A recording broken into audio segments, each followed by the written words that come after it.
सती का विवाह हुआ भगवान शंकर के साथ। भगवान शंकर के साथ विवाह हुआ, ब्रह्मा जी के कहने पर हुआ। दक्ष नहीं चाहता था कि मैं अपनी सुंदर मृग नयनी कन्या का विवाह नंग धड़ंग रहने वाले भोले बाबा के साथ करूं, लेकिन ब्रह्मा जी ने जब कहा तो बेमन से विवाह करवा दिया। लेकिन दक्ष की और भगवान शंकर की पटती नहीं है। एक बार दक्ष ने प्रयागराज में बहुत बड़ा सुंदर यज्ञ करवाया, सभी को बुलाया, भगवान शंकर को भी बेमन से बुलाया। बुलाना तो पड़ेगा, रिश्तेदारी है। बेमन से बुलाया तो ऐसा ही पांडाल लगा हुआ था। दक्ष उस पांडाल में प्रवेश करने में थोड़ा विलंब हो गए तो भगवान शंकर ने सोचा समय को बर्बाद नहीं करना चाहिए। आंख बंद करके राम नाम की माला जपने लगे तो उनकी लग गई समाधि। उसी समय दक्ष आ गया। दक्ष गद्दी पर बैठा, ऐसे गर्दन उठाकर देखता है कि कौन मेरे सम्मान में खड़ा हुआ, कौन नहीं खड़ा हुआ, क्योंकि मैं तो प्रजापतियों का अध्यक्ष हूँ, मैं तो अध्यक्ष हूँ। तो देखा कि सब यक्ष के सम्मान में खड़े हैं, छोटे से छोटे, बड़े से बड़े देवी देवता सब सम्मान में खड़े हैं। 3 लोग खड़े नहीं हैं, ब्रह्मा विष्णु महेश। तो ब्रह्मा जी तो पिताजी लगते हैं, बेटे को देखकर बाप तो खड़ा नहीं होगा, शांत रहा। उसके बाद विष्णु जी को भी बैठा देखा तो विष्णु जी तो ब्रह्मा जी के भी बाप हैं, तो दादाजी लगे। तो पोते को देखकर दादा भी खड़ा नहीं होगा। लेकिन जैसे ही भगवान शंकर की तरफ दृष्टि पड़ी, अब तो क्रोध आ गया। बंदऊ प्रथम असज्जन चरना, इसीलिए कहते हैं कि दुष्ट व्यक्ति को पहले प्रणाम करना चाहिए, क्योंकि दुष्ट व्यक्ति मान सम्मान का बड़ा भूखा होता है। अगर आपके एक प्रणाम करने से उससे पीछा छूटता हो तो सज्जनम तदनंतरम, सज्जन को बाद में प्रणाम कर लेना चाहिए। दुर्जनम प्रथमम वंदे, दुर्जन को पहले प्रणाम करना चाहिए। और हमारे गुरुदेव उदाहरण देते थे कि मुख प्रक्षालनात् पूर्वम गुद प्रक्षालनम यथा, जैसे सुबह उठकर हम मुंह बाद में धोते हैं, शौच जाने के बाद गंदगी को पहले धोते हैं, तो उसी प्रकार असज्जन को पहले साफ करो, उसको पहले प्रणाम कर लो, भैया वो गंदगी है। हा? और तुलसी बाबा भी रामचरितमानस में कहते हैं, बंदऊ प्रथम असज्जन चरना, सबसे पहला प्रणाम मैं असज्जनों को करता हूँ, दुष्टों को करता हूँ, क्योंकि कहीं ये विघ्न ना कर दे मेरे कार्यों में। तो दक्ष ने उसको अपना अपमान मान लिया और बहुत अनाप शनाप बोला, अरे मेरी ही गलती थी कि मैंने अपनी मृग नयनी कन्या का विवाह पाणिम मरकट लोचना, मरकट कहते हैं बंदर को, मैंने अपनी मृग नयनी कन्या का विवाह इस बंदर जैसी आंख वाले शंकर के साथ कर दिया। अरे मेरी ही बुद्धि मारी गई थी। ये नंग धड़ंग रहने वाला क्या घर परिवार में बैठने लायक है? ये ऐसा न जाने क्या क्या कहा। भगवान शंकर कर्पूर गौरम ही नहीं है, अपितु करुणावतार भी हैं, शांत हैं, भोले बाबा हैं। और लेकिन गणों से सहन नहीं हुआ। गणों ने दक्ष के पक्ष को शाप देना प्रारंभ कर दिया, दक्ष के पक्ष ने शिव पक्ष को शाप देना प्रारंभ कर दिया। और अंत में भगवान ने सोचा ये सब लड़ाई हमारे कारण हो रही है, क्यों ना हम ही यहाँ से चले जाएं। भगवान शंकर कैलाश में आकर विराजमान हो गए। घर में आकर सती को नहीं बताया कि तेरे पिता ने इतना अपमान किया आज मेरा। आज के दामाद का अगर अपमान हो जाए तो सारी बढ़ास किस में निकालेगा? जाके अपनी पत्नी पे, मतलब बेटी पे निकालेगा कि आज गया था टीका भी नहीं किया। बोलो राधे राधे। एक दामाद एक बार जब अपने ससुराल गया तो क्या लेके गया? केला लेके गया। अकेला गया था, काम था उसका, तो सोचा ससुराल के पास चला ही जाऊं, केला लेके जाऊंगा, पैसा खर्चा तो निकल ही जाता है, टीका तो लग ही जाएगा। तो केला दिया उसने, 50 रुपये दर्जन केले लेके गया था। अब उस दिन ससुराल वाले भूल गए, टीका लगाया नहीं। घर में आके सारी बढ़ास अपनी पत्नी पर निकालने लगा कि तेरे बाप के यहाँ गया था, 50 रुपये के तो केले ही लेके गया था, टीका कुछ लगाया नहीं। पत्नी भी थोड़ी तेज तर्रार थी। पत्नी ने कह दिया, तुम मेरे माँ बाप से मिलने गए थे या अपने केले बेचने गए थे? इससे बढ़िया तो ठेली लगा लो तुम, वो बढ़िया है। बोलो राधे राधे। इसमें इसलिए कहीं ऐसा भी मैंने पढ़ा था, बोले दामादह दशमो ग्रह, ग्रह 9 नहीं होते, बोले दामादह दशमो ग्रह, 10वां ग्रह दामाद होता है। क्योंकि ग्रहों की पूजा तो साल में एक बार ही होती है, 1-2 बार करवा लिया जन्मदिन आदि में, चलो आपने 10-20 रुपये चढ़ा लिया। लेकिन दामाद ऐसा ग्रह, बोले जितने बार आएगा उतने बार माथे पे टीका लगाना पड़ेगा, चाहे माथे पे छेद क्यों ना हो जाए। तो लेकिन भगवान शंकर एक ऐसे दामाद हैं जिन्होंने टॉर्चर नहीं किया, सती को बताया तक नहीं कि तेरे पिता ने अपमान किया, चुप मौन। काफी साल बीत गए माताओं, तभी क्या हुआ, दक्ष ने शंकर जी से अपराध इस बदला लेने के लिए, भगवान शंकर का अपमान करने के लिए पुनः हरिद्वार कनखल में एक यज्ञ करवाया, सबको बुलाया, भगवान शिव को नहीं बुलाया। सभी विमान आज यज्ञ की तिथि के दिन उड़ उड़कर कैलाश से जब जाने लगे तो सती ने देखा आज ये देवांगनाएं कहाँ जा रही हैं, बहन कहाँ जा रही हो, हे इंद्राणी, इंद्र की पत्नी कहाँ जा रही हो, तुम्हें नहीं पता तुम्हारे पिताजी यज्ञ करवा रहे हैं। ओ हो, शंकर जी को कहा स्वामी पिताजी यज्ञ करवा रहे हैं, चलिए ना। शंकर जी ने कहा बुलाया तो नहीं, बोले बुलाए नहीं तो क्या हुआ, जब घर में कोई बड़ा आयोजन होता है तो कई बार जो बहुत नज़दीक होता है उसी को हम काट देना भूल जाते हैं, नहीं बुलाए तो क्या हुआ। भगवान शंकर ने कहा जानबूझ के नहीं बुलाया। अरे ऐसा कैसे हो सकता है, और यदि चलो नहीं भी बुलाया तो शास्त्र कहता है गुरु के घर, मित्र के घर, पिता के घर बिना बुलाए भी जाया जा सकता है। तब सती जब जिद ज्यादा करने लगी तो सालों पहले की बात आज भगवान शंकर को बतानी पड़ी कि सती बहुत वर्ष पहले एक ऐसा क्या हो गया था, कांड हो गया था।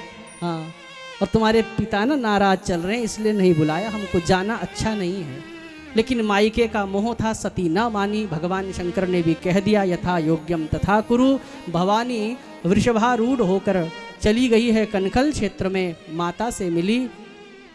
पांडाल में जब गई तो पिता ने अपनी बेटी को देखा तक नहीं, मुंह मोड़ लिया। सोचने लगी चलो कोई बात नहीं, पिताजी नाराज चल रहे हैं।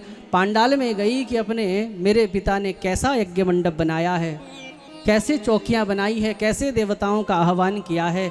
सर्वत्र जो भवानी है दृष्टिपात जब कर रही है, देखती है कि समस्त चौकियों में समस्त देवी देवताओं का आह्वान किया गया है, सबको आसन दिया गया है, लेकिन न तो पंचलोकपाल के रूप में, न 10 दिक्पाल के रूप में, न तो असंख्य रुद्र कलश के रूप में, कहीं पर भी भगवान शंकर को कोई स्थान ही नहीं दिया गया है।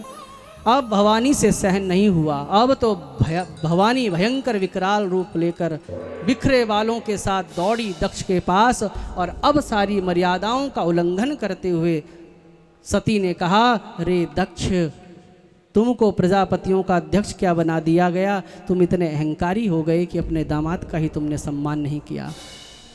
शिव शिवेति शिवेति शिवेति वा, जिसके मुख में शिव शिव शिव शिव शिव शिव इस प्रकार का नाम तांडव करता है, कभी भी उसकी दुर्गति नहीं हो सकती। भगवान शंकर तो वो हैं जो काल के गाल से भी जीवात्मा की रक्षा कर लेते हैं। वो देव नहीं हैं, वो महादेव हैं, वो मृत्यु नहीं हैं, वो मृत्युंजय हैं। मृत्यु को भी जिसने जीत लिया है, करालम महाकाल कालम कृपालम गुणागार संसार पारम नतोहम। भगवान शंकर अकाल मृत्यु वो मरे जो काम करे, चांडाल का काल उसका क्या करे जो भक्त हो महाकाल का। तुमने उन भगवान शिव का अनादर किया है। शास्त्र कहता है जो अपने स्वामी की निंदा करता हो तो सामने वाले की जीभ खींच लो। मैं आपकी जीभ नहीं खींच सकती क्योंकि बाप बेटी की मर्यादा है। शास्त्र कहता है अगर तुम्हारे अंदर दम ना हो तो फिर कर्णों पिधाय, कान में उंगली डाल के वहां स्थान का त्याग कर दो। लेकिन मैं जाऊं तो कहाँ जाऊं, कैलाश जाऊंगी, किस मुख से जाऊंगी। भगवान शंकर अपने पति के वचनों पर विश्वास नहीं किया मैंने, मायके के मोह से दौड़ी चली आई, किस मुख से जाऊंगी। और भगवान शंकर कभी कभी मुझे दाक्षायणी कहते हैं, दक्ष की कन्या दाक्षायणी। और मैं अगर इस समय कैलाश चली गई और भगवान शंकर ने कह दिया कि आओ दाक्षायणी, कैसे हैं मायके में सब, तो ये दाक्षायणी शब्द मैं सुन ना पाऊंगी, क्योंकि दक्ष की पुत्री दाक्षायणी, और मैं नहीं चाहती कि किसी अहंकारी के शरीर से जोड़कर इस सती के नाम को पुकारा जाए। किंतु क्या करें, मजबूरी है। जब तक ये शरीर है, क्योंकि तुम्हारे रक्त से बना है ये शरीर, एक अहंकारी के रक्त से बना है ये शरीर, जब तक ये शरीर है तब तक बाप बेटी का संबंध तो बना ही रहेगा। इसलिए मैंने निश्चय किया है कि अतस्तवोत्पन्नमिदं कलेवरम न धारिष्ये, मैं तुमसे अभिमानी से उत्पन्न इस शरीर को ही धारण नहीं करूंगी, इस शरीर का ही मैं त्याग कर दूंगी। और भवानी दौड़ती भई गई यज्ञ कुंड के पास। आज भी कनखल में चली जाइए, वो यज्ञ कुंड आज भी बना हुआ है।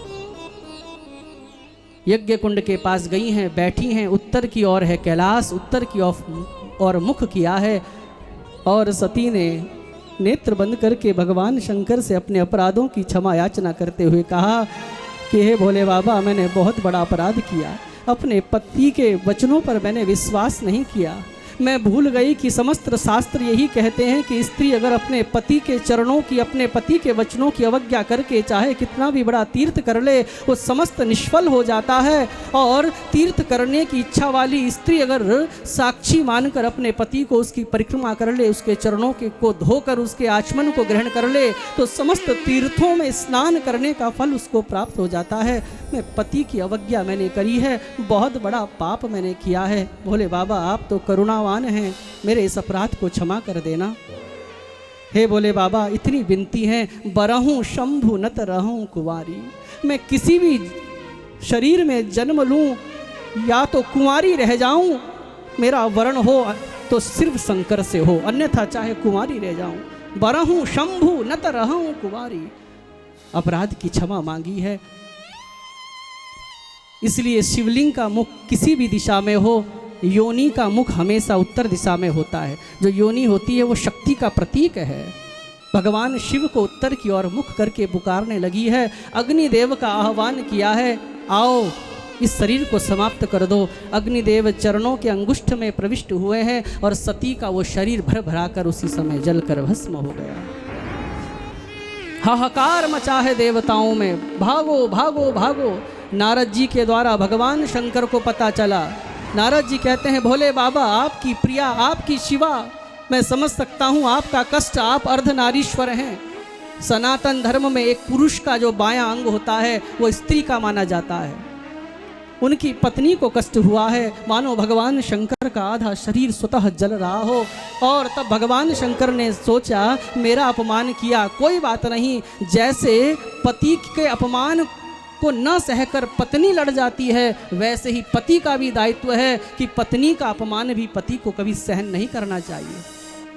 इसलिए जब फेरे लेते हैं तो 7 वचनों में एक वचन ये भी होता है कि आप किसी के सामने मेरा कभी अपमान नहीं करेंगे। अपनी मित्र मंडली के सामने, अपने माता पिता के सामने अगर आपको मुझे डांटना है, अगर आप मुझसे संतुष्ट नहीं हैं, तो एकांत के कमरे में आप मुझे जो मर्जी कहें, लेकिन आपसे मेरा एक वचन ये भी है कि किसी के सामने मेरा अपमान न करना। भगवान शंकर ने मानो उस सप्तपदी के वचनों को निभाते हुए क्रोधित हुए भगवान शंकर मेरी शिवा का अपराध किया। इसका दक्ष की उद्दंडता बढ़ती चली गई है। हमारी सहनशीलता को कोई हमारी नपुंसकता ना समझ ले। सहनशीलता अच्छी बात है, लेकिन उस सीमा की भी एक सीमा होती है। भगवान शंकर कैलाश में अपने आसन से खड़े हुए हैं। युगों युगों से बंधी हुई जटाओं को भगवान शंकर ने खोला और एक जटा का अंश निकालकर भगवान शंकर ने जैसे ही धरती पर पटका है, एक महापुरुष प्रकट हुआ। नाम है वीरभद्र। और स्कंद पुराण में लिखा है कि एक पुरुष प्रकट हुआ, एक स्त्री प्रकट हुई और पुरुष कहने लगा, तम किम करो मीत गृणंत माहा। हे भोले बाबा, बताइए मेरे लिए क्या आदेश है। महाकाली हाथ में फरसा लहराकर, तलवार खड्ग लहराते हुए, जीभ लपलपाते हुए कहने लगी, हे महादेव बताइए, इस महाकाली का तो अवतरण ही दुष्टों के संहार के लिए हुआ है।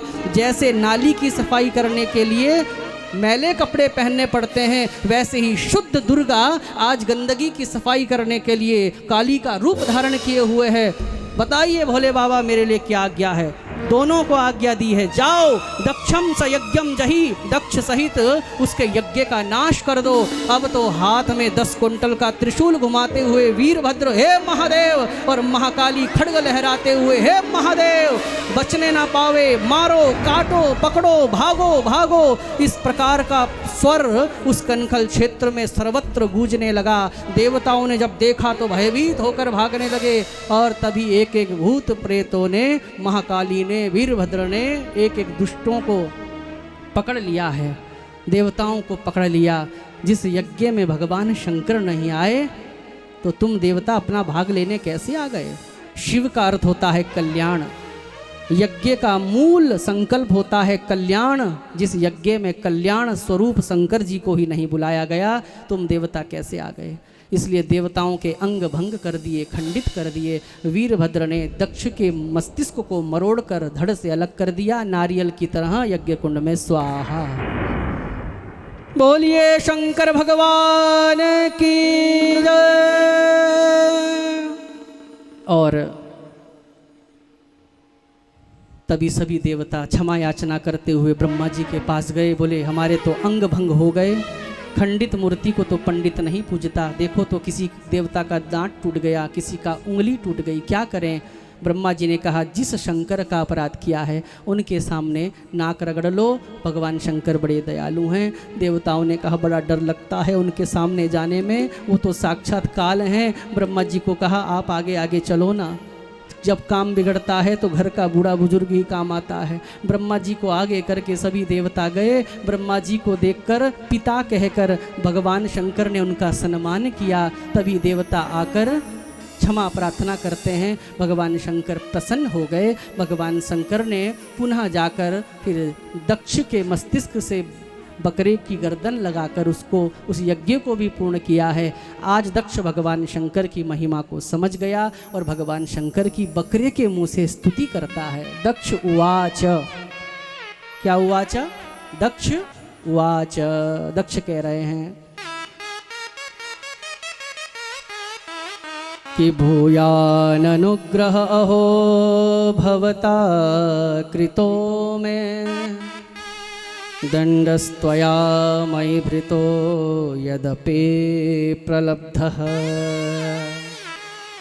न ब्रह्मबन्धुषु च वां भगवन्नवज्ञा तुभ्यं हरे शकुत एव धृतव्रतेषु।